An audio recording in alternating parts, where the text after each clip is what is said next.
우리가 생각하는 예수님은 사랑의 예수님이시죠. 낮은 자들을 사랑하시고 또 그들과 함께 하시는 모습이 성경에 많이 등장하고 있습니다. 그런데 화를 내시는 예수님, 또 채찍을 휘두르는 예수님은 상상하기가 어렵습니다. 그런데 오늘 함께 읽으신 요한복음 2장에는 그런 예수님이 등장하고 계십니다. 매우 과격하게 행동하시는 예수님입니다. 왜 예수님은 이렇게 과격하게 성전을 청소하셨을까? 채찍을 휘두르시고 또 상을 뒤집어 엎으십니다. 익숙한 본문이기에, 매우 유명한 본문이기에 그냥 넘어갈 수 있는 부분이지만 조금만 생각해 보면 조금은 이상하다라고 생각될 수 있는 부분입니다. 그렇다면 예수님은 왜 화를 내셨을까요? 성전이 더럽혀졌기 때문입니다.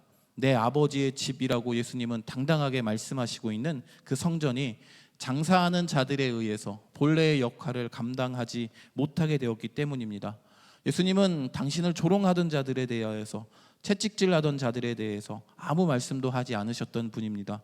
심지어 그들의 죄를 사해달라고까지 십자가에서 기도하셨던 분입니다. 또 각각의 장사하는 사람들을 이해하고 용서하실 수 있는 분이십니다.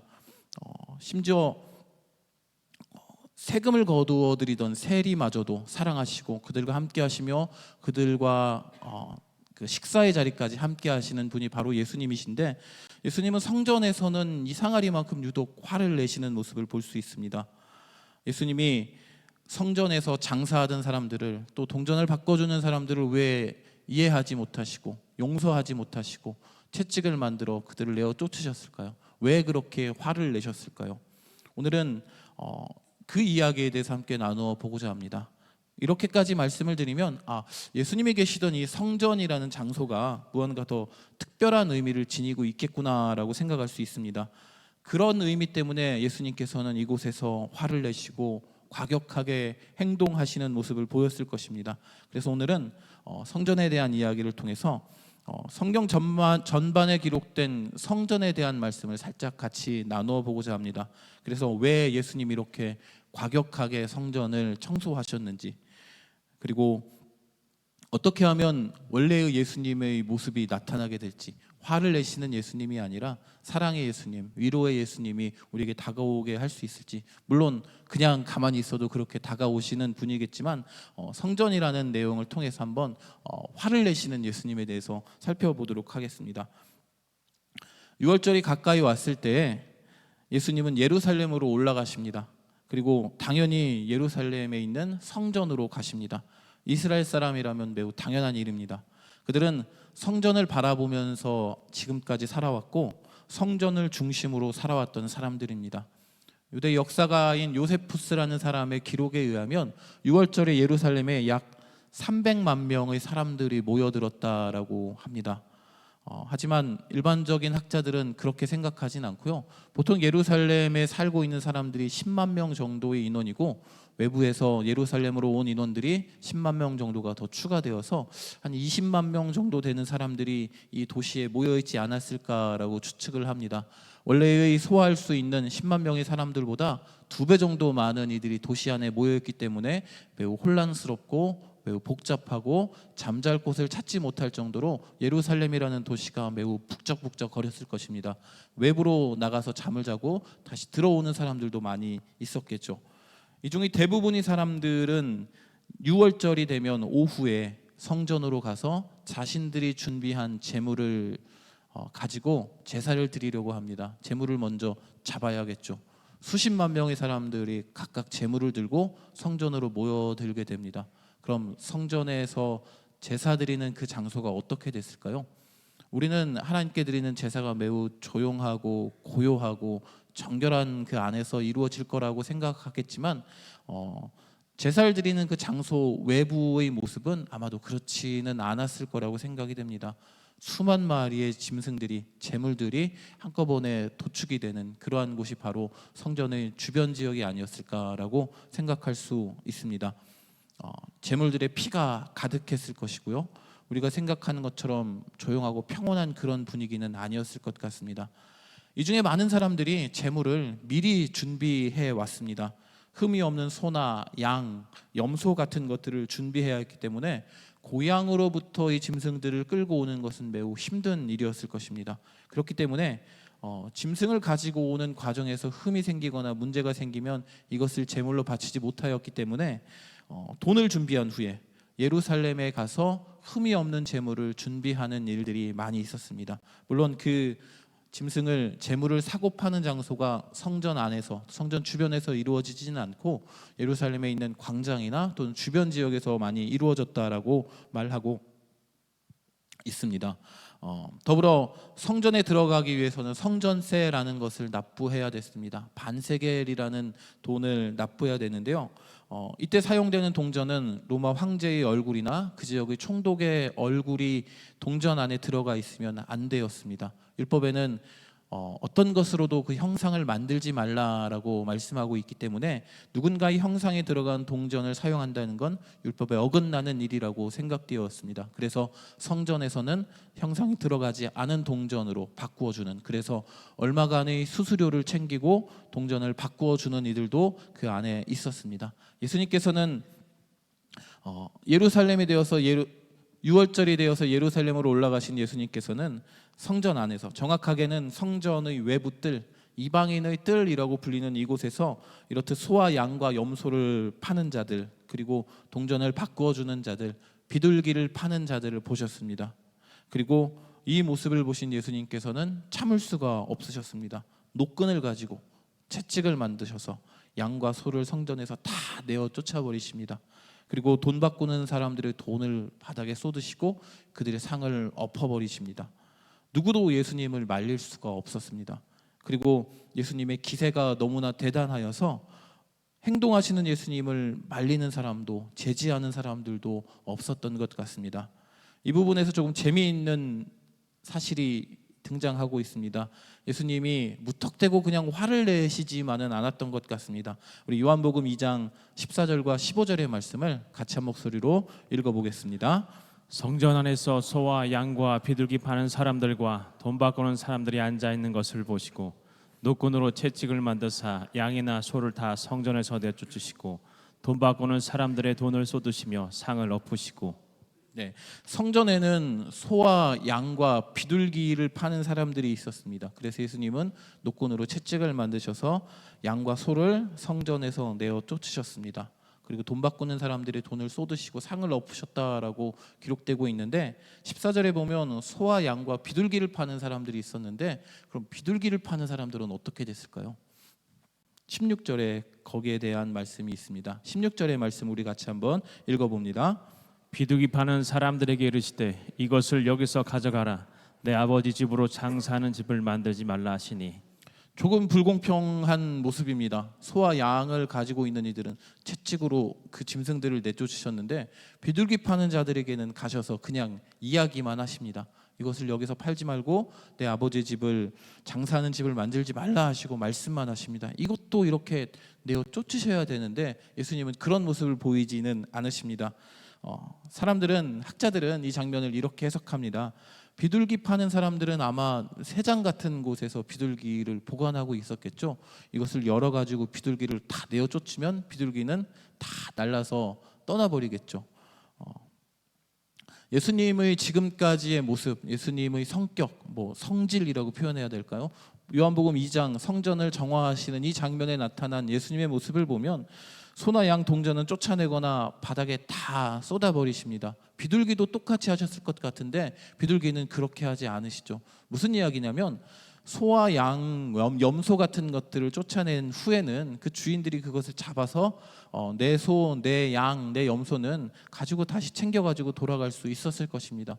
동전도 바닥에 쏟으시기는 하겠지만 쏟아진 동전을 그 주인들은 어떻게 할까요? 그냥 이렇게 주워가지고 다시 담아가지고 갔겠죠. 그런데 비둘기만은 그렇게 할 수가 없었던 것 같습니다. 날아가 버리면 그 비둘기를 가지고 있던 사람들의 소유가 잃어버리게 되는 일이 벌어지니 예수님은 비둘기는 그렇게 하지 않으시고 그들에게 가셔서 이곳을 장사하는 집으로 만들지 말라고 이야기하시는 거죠. 화가 나신 예수님께서도 어느 정도의 선을 지키고 계시는 모습입니다. 지킬 것은 지키고 계시죠. 누군가의 소유를 빼앗기거나 그들의 소유를 잃어버리지 않도록 깊이 생각하고 계시는 조금 신중한 모습이 여기서 드러나고 있습니다. 어쨌든 제자들은 이런 예수님의 모습을 보면서 주님의 전을 사모하는 열심히 나를 삼키리라 라는 시편 69편 9절의 말씀을 떠올렸다고 합니다. 성전에 대한 예수님의 사모함, 사랑함이 나타나는 장면입니다. 이제 장면이 바뀌어서 예수님과 유대인들의 대화하는 장면으로 넘어가게 됩니다. 유대인들은 예수님한테 당신이 도대체 무슨 권한으로 이러한 행동을 하는지에 대해 묻습니다. 그리고 어떤 표적, 즉 신비한 일을 보여달라고까지 묻고 있습니다. 이런 물음이죠. 당신이 뭔데 이런 행동을 하고 있느냐? 무언가 권한이 있다면 그것을 증명할 수 있는 신비한 일이라도 우리에게 보여줘라. 그러면 당신이 이런 일을 했다는 걸 우리가 받아들이겠다라는 식으로 예수님께 말씀하고 있는 것이죠. 그러자 예수님께서는 성전에 대한 이야기를 말씀하고 계십니다. 요한복음 2장 19절의 말씀을 함께 읽어보겠습니다. 예수께서 대답하여 이르시되 너희가 이 성전을 헐라 내가 사흘 동안에 일으키리라.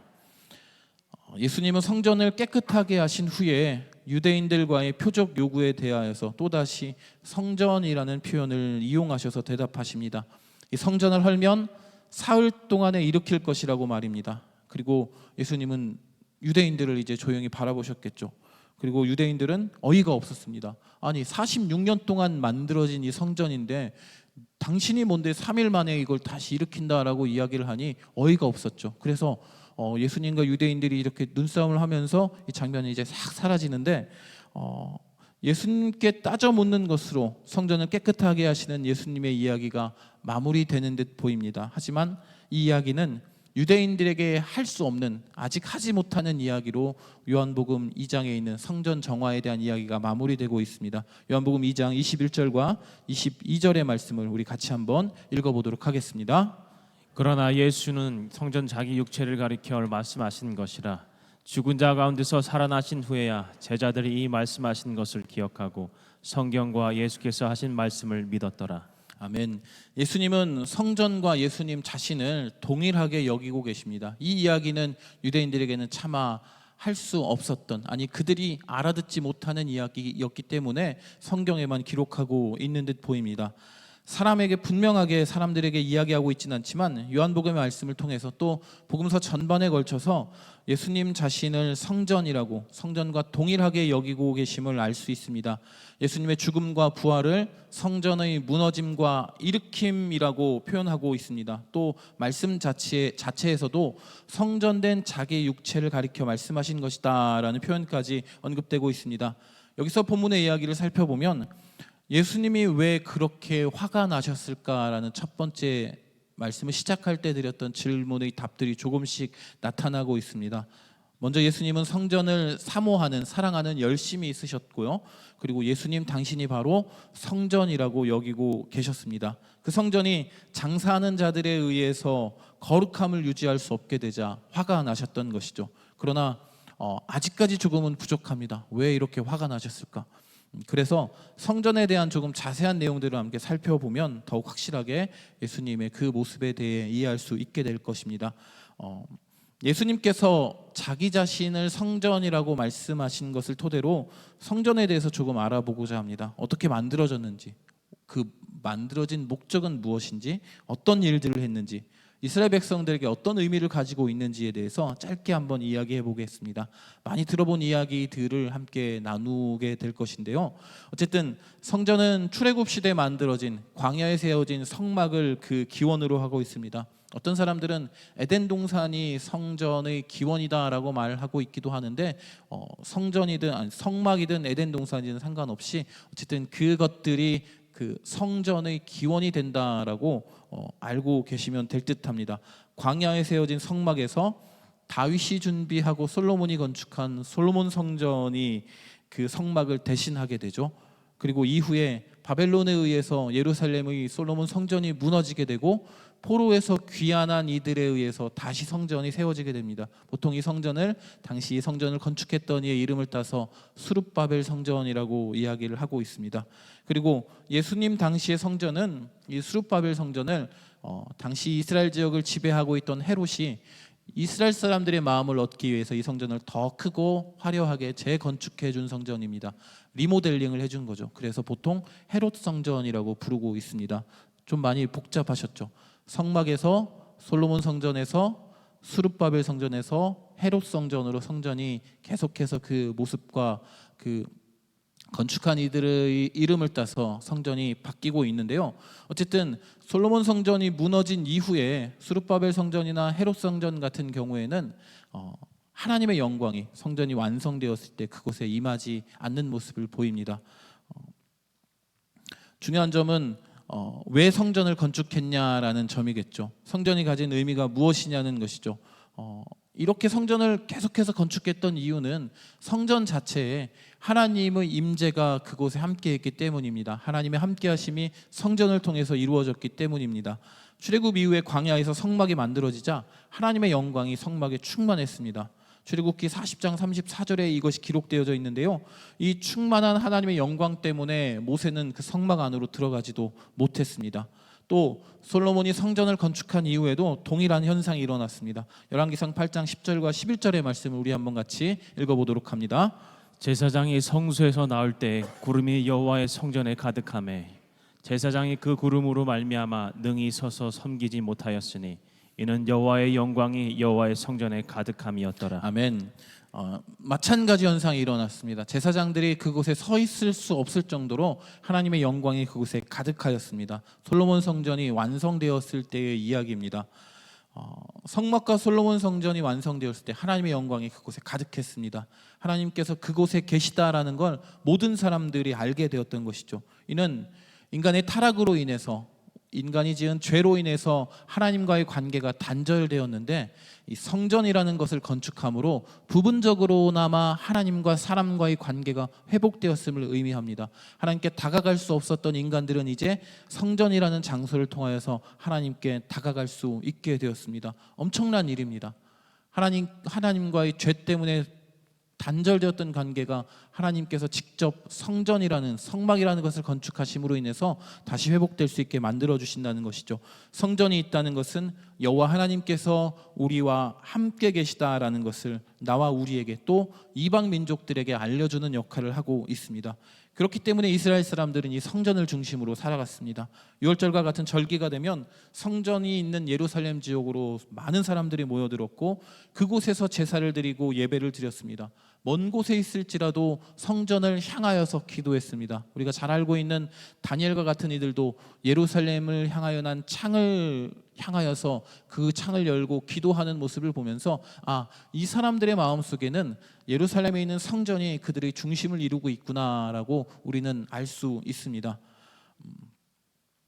역대상 28장 2절과 열왕기상 9장 3절의 말씀을 연이어서 같이 한번 읽어보도록 하겠습니다. 이에 다윗 왕이 일어서서 이르되 나의 형제들 나의 백성들아 내 말을 들으라.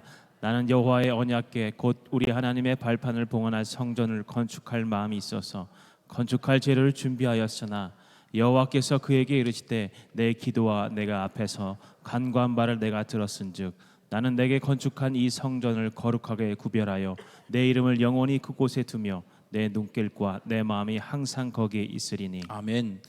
열왕기상 방금 읽었던 말씀을 보시면 그 성전에 하나님의 이름을 영원히 두겠다라고 하나님의 눈길과 마음이 항상 거기에 있을 것이다라고 말씀하셨습니다. 그 위에 읽었던 역대상의 말씀을 보면 성전, 그 성전의 중심 지성소에 안치되어 있었던 언약궤를 하나님의 발등상이라고 표현하고 있습니다. 하나님의 발판이라고 표현하고 있죠. 하나님께서 성전 안에 있는 언약궤 안에 발을 탁 내리시고 그곳에 임재하고 계심을 이제 상상으로나마 이제 그 상상해 볼 수 있는 그런 본문입니다.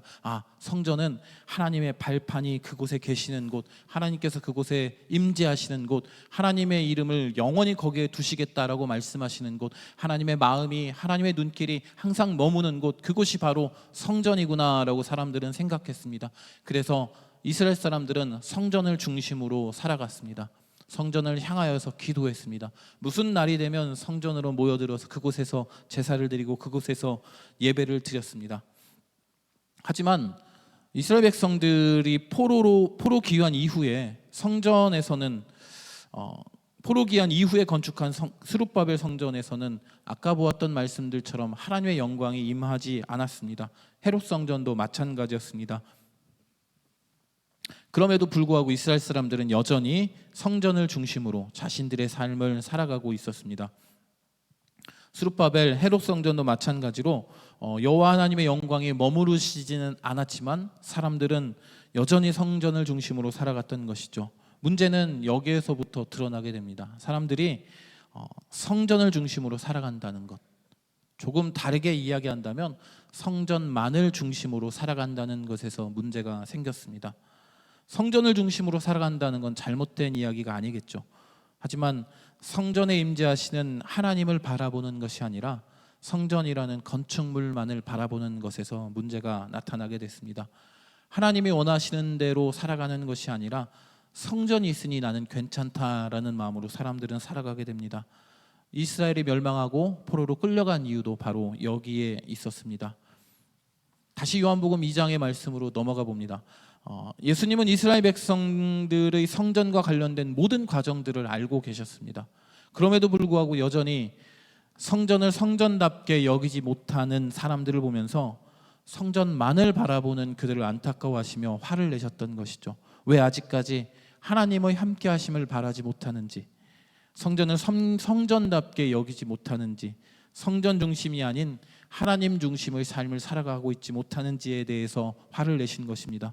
그럼에도 예수님의 그 과격한 성전 청소의 모습 안에는 사람들이 소유를 지켜주시려는 배려도 포함되어 있었음을 잠깐 살펴보기도 했습니다. 성전이라는 것의 목적이 하나님의 임재하심에 있다고 본다면 하나님이신 예수님의 오심이 바로 성전의 목적을 완전하게 이루어 주신 것이다 라고 말할 수 있습니다. 성경도 동일하게 말씀하고 있죠. 우리 마태복음 1장 23절의 말씀을 함께 읽어보도록 하겠습니다. 보라, 처녀가 잉태하여 아들을 낳을 것이요 그의 이름은 임마누엘이라 하리라 하셨으니 이를 번역한즉 하나님이 우리와 함께 계시다 함이라. 아멘. 임마누엘의 뜻은 하나님이 우리와 함께 계시다라는 의미입니다.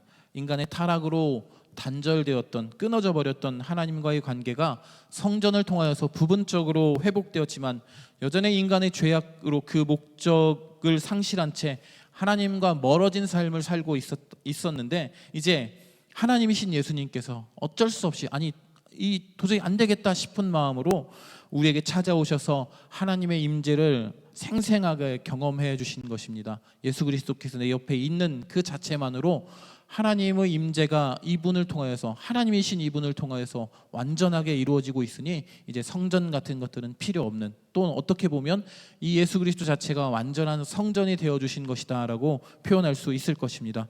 예수 그리스도께서 우리에게 성전이 되어주셨습니다. 그분의 죽음과 부활이 성전을 허무는 것과 다시 일으키는 것으로 표현되는 것이 당연한 것이죠. 이전의 성전이 하지 못했던, 하나님의 임재를 완전히 우리에게 보여주지 못했던 그 모습을 예수님께서는 완전히 보여주셨으니 예수 그리스도께서는 당연히 성전보다 크신 분이다라고 표현할 수 있습니다. 이제 우리는 성전이신 예수님을 마음속에 모시고 살아가고 있는 사람들입니다. 또 다른 성전이 우리 자신이 되는 것이죠. 하나님이신 예수님의 임재가 성령님을 통하여서 우리 안에 분명하게 이루어지고 있기 때문입니다. 우리 고린도서 3장 16절 17절의 말씀을 같이 한번 읽어보도록 합니다. 너희는 너희가 하나님의 성전인 것과 하나님의 성령이 너희 안에 계시는 것을 알지 못하느냐. 누구든지 하나님의 성전을 더럽히면 하나님이 그 사람을 멸하시리라. 하나님의 성전은 거룩하니 너희도 그러하니라. 아멘. 예수 그리스도를 모신 우리 또한 성전입니다. 하나님의 임재가 내 안에서 분명히 이루어지고 있습니다. 우리는 당연하게 생각하죠. 내가 기도하면 하나님께서 내 기도를 들어주실 거야. 내가 드리는 예배 하나님이 기쁘시게 받아주실 거야. 내가 찬양을 드리면 하나님이 내 찬양을 들어주실 거야 라고 당연하게 생각하고 있습니다. 하지만 구약시대의 사람들, 예수님이 오시기 이전의 사람들에게는 이러한 생각 자체가 불가능할 정도로 하나님은 멀리 계셨던 분입니다. 그러나 우리는 예수 그리스도로 인하여서 하나님의 임재가 이미 내 안에 이루어지고 있는 상태입니다. 그리고 그 당연한 것들을 당연하게 여기면서 예배하고 찬양하고 기도하고 있는 매우 축복받은 사람들임에 분명합니다. 그러나 우리 안의 성전에서 또다시 소나 양을 팔고 동전을 바꿔주고 비둘기를 파는 사람들이 생겨난다면 예수님께서 채찍을 들고 우리에게 다가오실지도 모르겠습니다. 말씀에 집중하지 않고 예배를 소홀히 드리고 또 세상적인 것들에 관심을 기울인다면 내 안에 있는 왜 성전이 이렇게 거룩하지 못하게 되었을까라고 우리 스스로 깨닫게 된다면, 그것을 올바르게 깨끗하게 만들지 못한다면 예수님께서 또다시 나타나셔서 우리 안에 있는 것들을 다 엎으시고 새롭게 거룩하게 청소를 해주실지도 모르겠습니다. 이 과정은 매우 아픈 과정이 될 수도 있을 듯합니다. 내 아버지 집은 기도하는 집이다. 왜 강도의 소굴로 만들고 있느냐라고 우리를 꾸짖으실지도 모르겠습니다. 또 성전만을 중심으로 살아가는 모습을 보인다면 다시 예수님이 나타나셔서 우리를 꾸짖으실지도 모르겠습니다. 채찍을 들고 말입니다. 성전을 통해서 하나님 중심의 삶을 살아가야 함에도 그저 성전에 오는 것만을 좋아한다면, 우리의 방식으로 말한다면 교회에 오는 것만을 좋아하고 하나님께 바르게 예배하지 않고 하나님이 원하는 대로 살아가지 않는다면, 교회만을 좋아하고 교회 건물에 들어와서 무언가 하는 그 일에 만족한다면 예수님께서 다가오셔서 하나님 중심으로 살아가라고, 예수님을 중심으로 살아가라고 엄하게 말씀하실지도 모르겠습니다. 그럼 하나님 중심으로 살아간다는 건 무엇일까요? 예수님 중심으로 살아간다는 건 무엇일까요? 다른 것 중심으로 살아가는 걸 한번 이야기하면 이해하기가 좀 편하실 것 같은데요. 돈을 중심으로 살아가는 사람들은 어떤 모습을 보일까요? 살아가는 모든 순간순간마다 이것은 돈이 될까? 이것은 아껴야 되는데 이것을 사면 좀 손해를 보지 않을까라고 모든 순간마다 내 소유와 관련된 생각을 하게 될 것이죠. 자녀를 중심으로 살아가는 사람들은 어떻게 살아갈까요? 우리 자녀는 이거 공부하면 어떨까? 우리 아이에게 이걸 시켜보면 어떨까? 우리 자녀 건강할까? 학교에서 잘하고 있을까? 아이를 생각하면서 하루하루를 살아가게 될 것입니다. 하나님 중심으로 산다는 것도 마찬가지입니다. 내가 이런 행동을 하면 우리 주님이 기뻐하실까? 내가 예배 시간에 올바르게 예배하지 못했는데 하나님께 너무나도 죄송하구나. 내가 지금 이 선택을 해야 하는데 하나님이 기뻐하실까? 이 선택이 올바른 것일까라고 고민하며 살아가는 그 모습들이 하나님 중심으로 살아가는 것을 의미한다고 볼 수 있을 것입니다. 간단하게 말하면 하나님의 말씀대로 살아가는 삶이 하나님 중심으로 살아가는 삶입니다. 말씀을 정리합니다. 예수님께서 왜 화를 내셨는지에 대한 이야기였습니다. 이스라엘 백성들이 성전의 본래 목적이었던 하나님의 임재를 무시한 채 성전만을 중심으로 살아왔기 때문입니다. 성전만을 중심으로 살아가는 것은 그 안의 하나님을 바라보지 않고 세상의 것들을 바라보면서 살아가는 모습이었습니다. 성전만을 중심으로 살아가는 것은 그 안의 주님을 바라보지 않고 주님의 말씀대로 살아가지 않는 모습이었습니다. 우리 안에 이런 모습이 있다면 예수님께서 우리에게 다가오셔서 매우 엄하게 꾸짖으실지도 모르겠습니다. 하나님인 중심의 삶, 하나님 말씀에 순종하는 삶을 살아가는 우리 모든 성도님들이 되시기를 주님의 이름으로 축복합니다. 기도하시겠습니다. 하나님 감사합니다. 예배하게 하시고 하나님의 말씀을 듣게 하심을 감사합니다. 요한복음 2장에 기록된 예수님의 모습들을 살펴보았습니다. 그분께서 왜 성전에서 장사한 이들을 내어 쫓으시고 동전을 바꿔주는 이들의 돈을 쏟으시고 상을 엎으셨는지 성전을 중심으로 한번 살펴보았습니다. 주님, 우리도 예수님께 꾸짖음 받지 않을 수 있도록 성전만을 중심으로 살아가는 삶이 아닌 하나님을 중심으로 살아갈 수 있도록 도와주옵소서. 성전의 중심이신, 성전의 목적이신 그 하나님을 바라보며 살아갈 수 있도록 도와주옵소서.